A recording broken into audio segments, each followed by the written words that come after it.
A paz do nosso Senhor Jesus Cristo, eu sou Veridiana Costa e estamos aqui para mais um dia de leitura. Senhor Deus e Pai, glorificado e exaltado és o teu santo nome. Muito obrigada, Pai, por mais um dia de vida. Agradeço por sua bênção e por sua proteção. Muito obrigada, Senhor, pelos teus livramentos, Pai. Nos abençoe nesta leitura, que cada palavra sua seja ensinamento em nossas mentes e em nossos corações. Nos inspire e nos direcione sempre a Ti, em nome de Jesus. Lembrando que estamos no livro de Jeremias, o profeta do Senhor. Ative o sininho aqui, se inscreva no canal, receba a notificação, todo dia um vídeo novo. Se perdeu algum vídeo, dá uma olhadinha aí, pois tem todos os livros desde Gênesis 1. E hoje a restauração é assegurada no capítulo 33.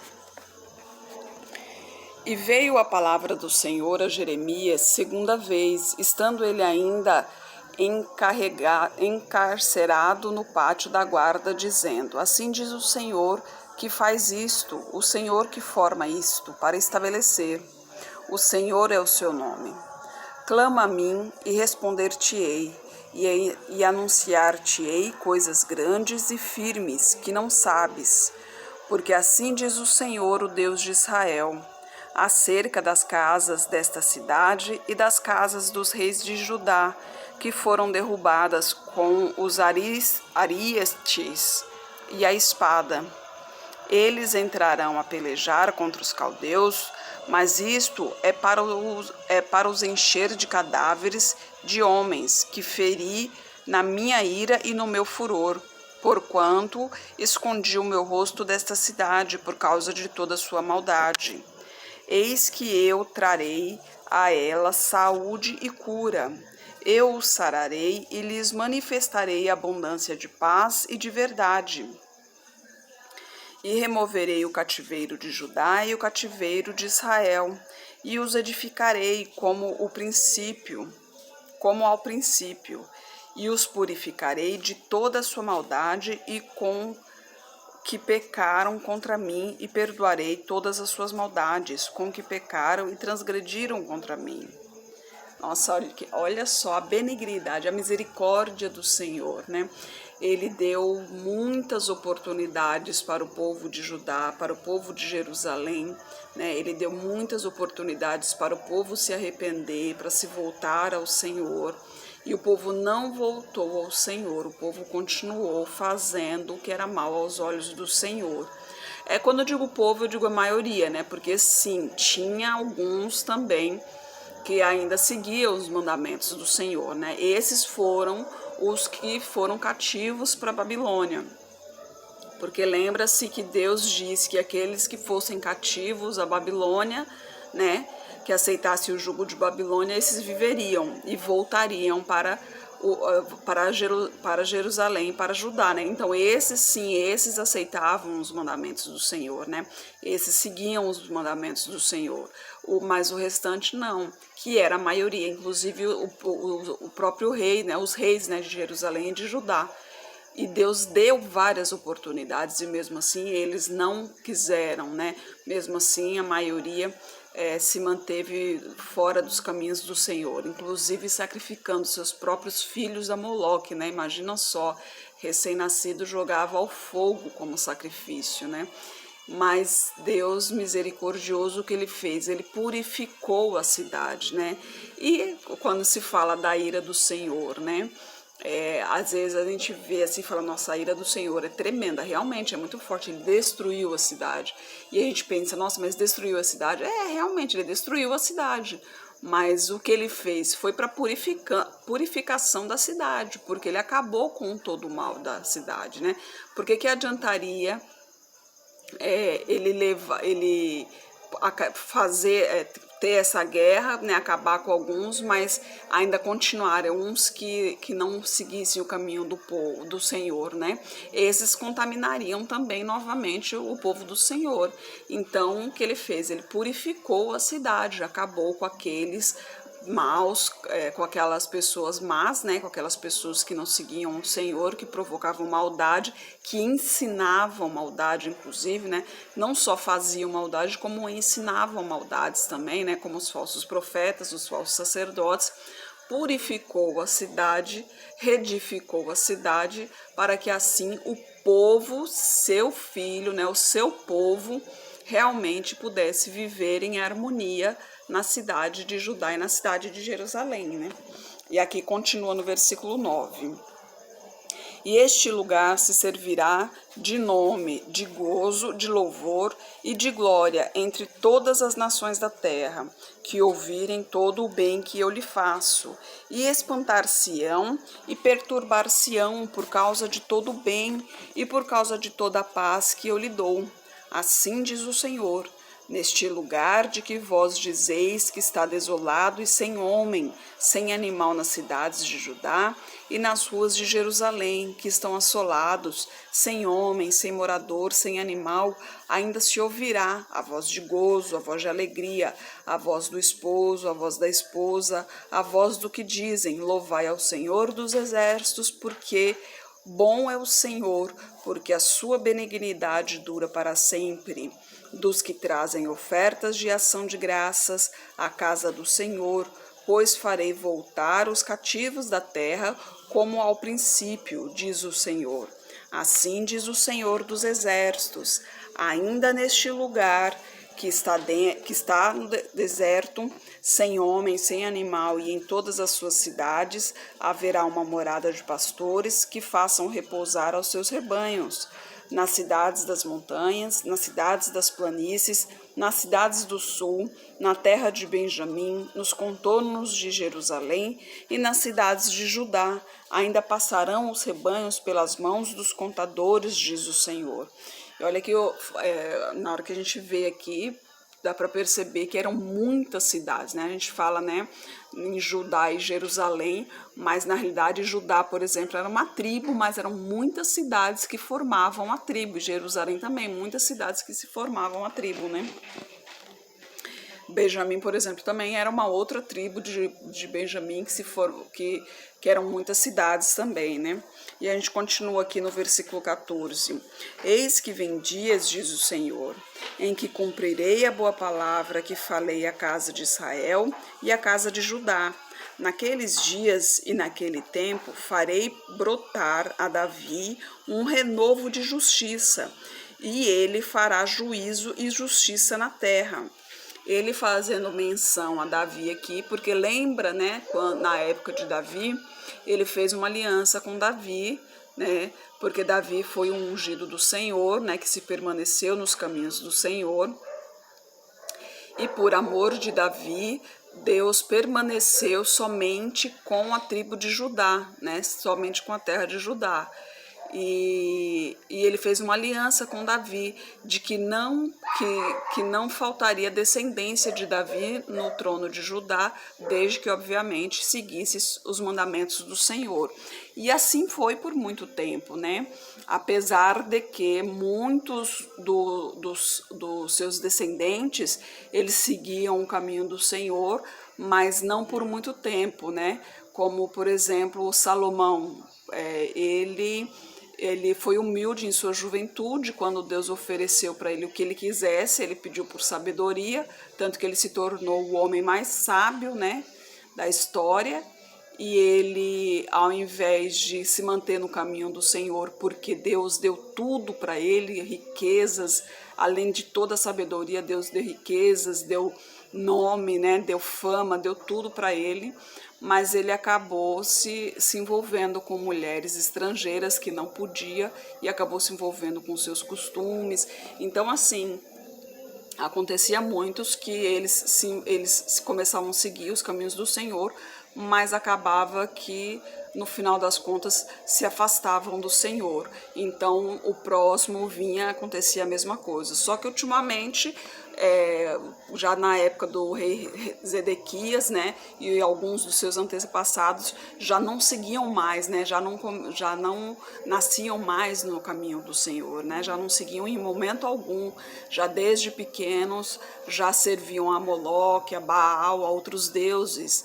Então aqui eles mesmo, né, o povo de Judá mesmo que quebrou a aliança, pois eles mesmos se afastaram do Senhor. E assim, obviamente, acendeu-se a ira do Senhor. E mesmo assim Deus deu muitas oportunidades para o povo se voltar para o Senhor, né? Por isso que Deus fez a menção de Davi aqui, porque agora ele fez um renovo nessa aliança, mas por amor de Davi, porque Davi realmente foi um ungido do Senhor, o qual Deus protegeu por muito tempo, né? E no versículo 16, naqueles dias Judá será salvo e Jerusalém habitará seguramente. Este é o nome com o qual Deus a chamará, o Senhor é a nossa justiça. Porque assim diz o Senhor, nunca faltará a Davi homem que se assente sobre o trono da casa de Israel. Nem os sacerdotes levíticos faltará homem diante de mim que ofereça holocaustos, queime oferta de manjares e faça sacrifício todos os dias. E veio a palavra do Senhor a Jeremias, dizendo: Assim diz o Senhor, se puderdes invalidar a minha aliança com o dia e a minha aliança com a noite, de tal modo que não haja dia e noite a seu tempo, também se poderá invalidar a minha aliança com Davi, meu servo, para que não tenha filho que reine no seu trono, como também com os levitas, sacerdotes, meus ministros. Como não se pode contar os exércitos dos céus, nem medir-se a areia do mar, assim multiplicarei a descendência de Davi, meu servo, e os levitas que ministram diante de mim. E veio ainda a palavra do Senhor a Jeremias, dizendo: Porventura não tens visto o que este povo está fazendo? As 2 gerações o Senhor escolheu, agora as rejeitou? Assim desprezam o meu povo, como se não fora mais um povo diante deles.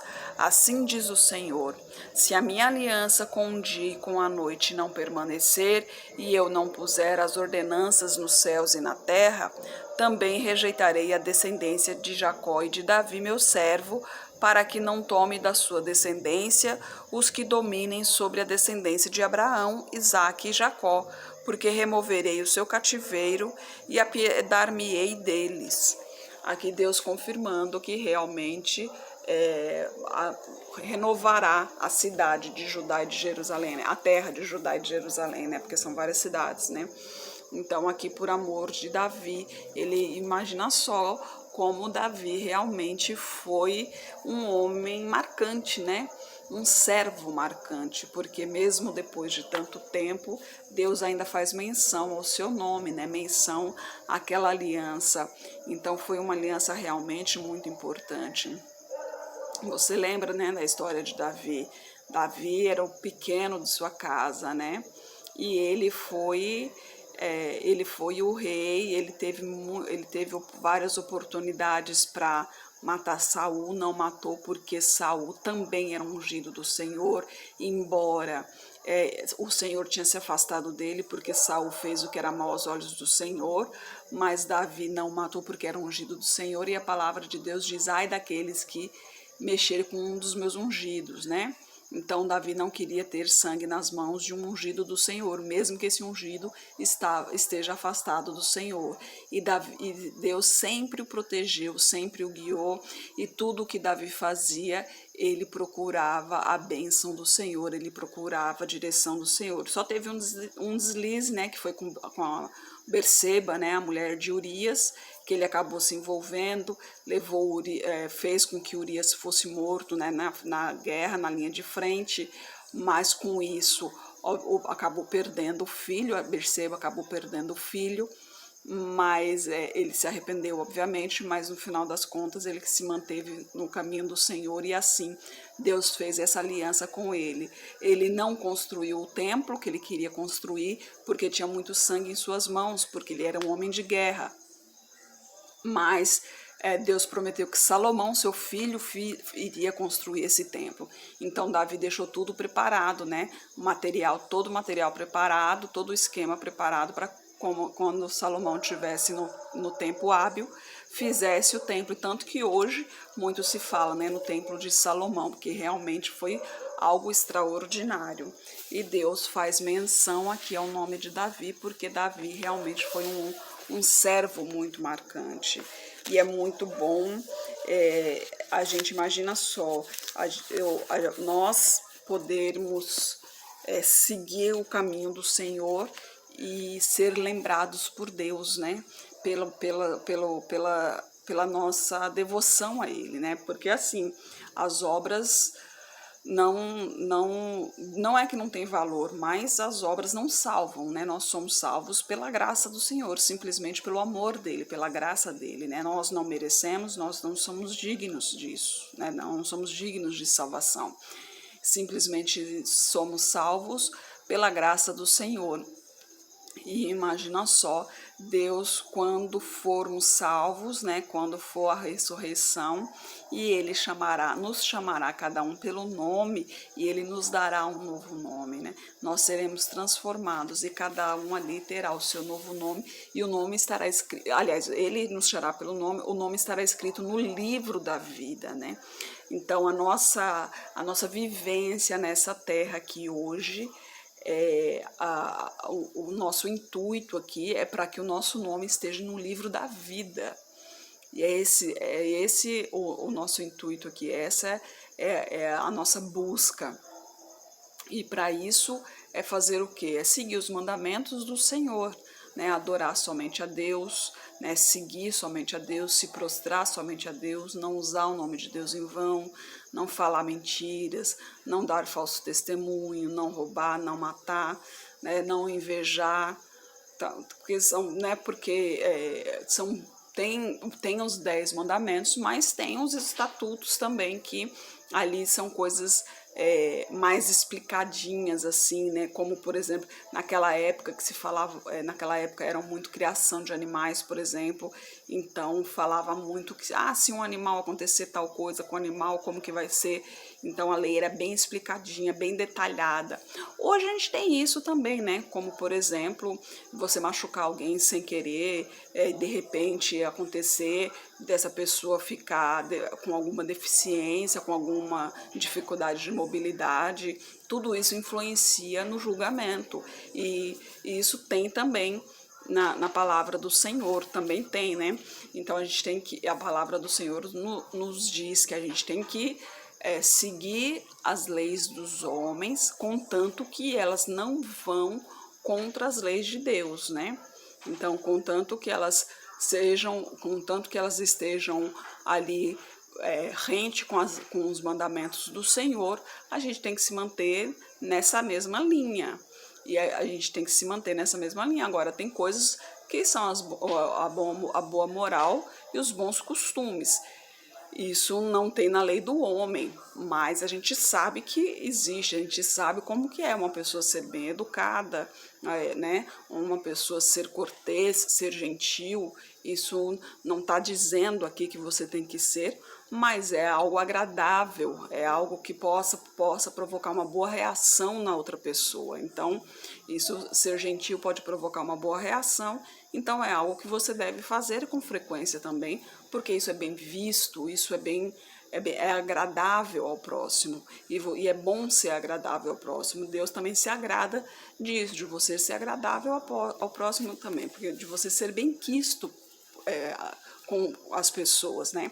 Lógico que você também não vai ficar se preocupando com o que o povo diz sobre você, até mesmo porque muita gente acaba tendo inveja, não é pelo que você tem, porque a gente olha assim e fala, nossa, mas tem inveja do quê? Eu não tenho nada, moro numa casinha, tenho um carrinho básico, tenho meu trabalho, não tenho nada, tem inveja do quê?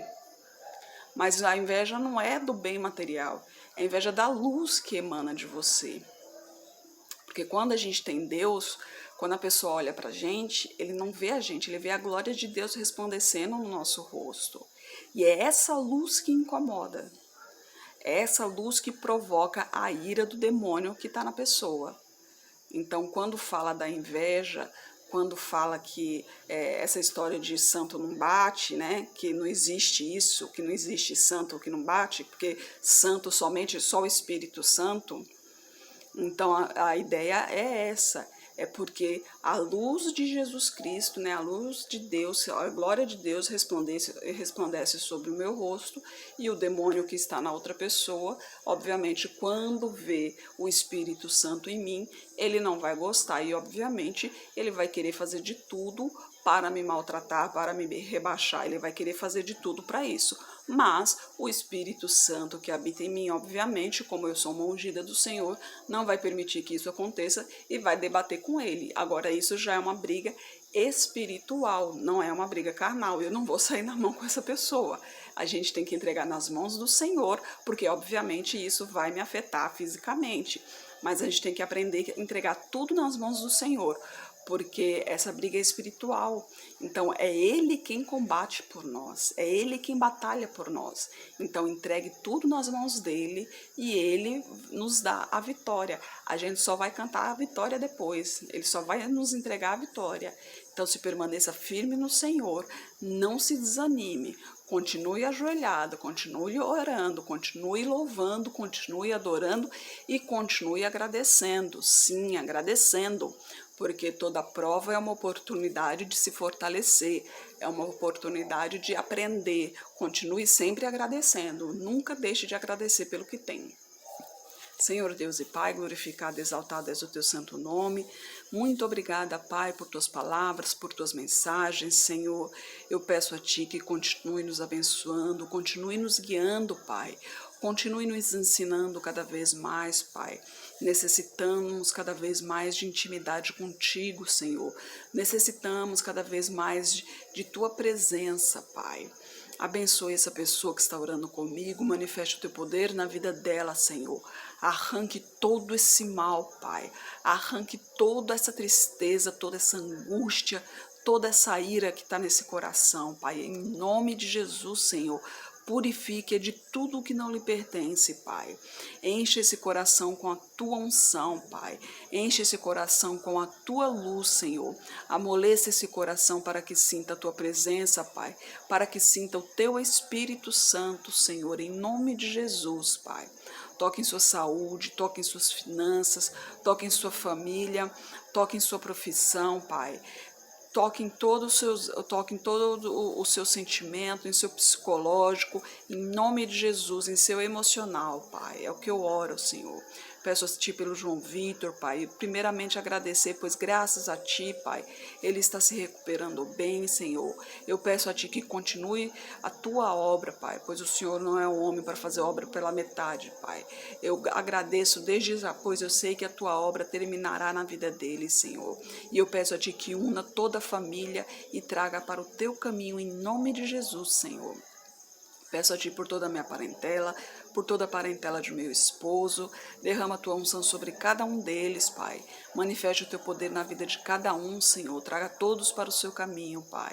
Peço a Ti pelos nossos governantes, pelas nossas autoridades. Esteja direcionando cada um deles de acordo à Tua vontade, Pai.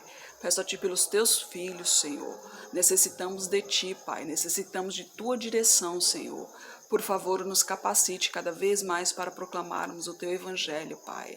É o que eu oro em nome de Jesus. Amém. Que Jesus Cristo esteja em seu coração e que Deus abençoe.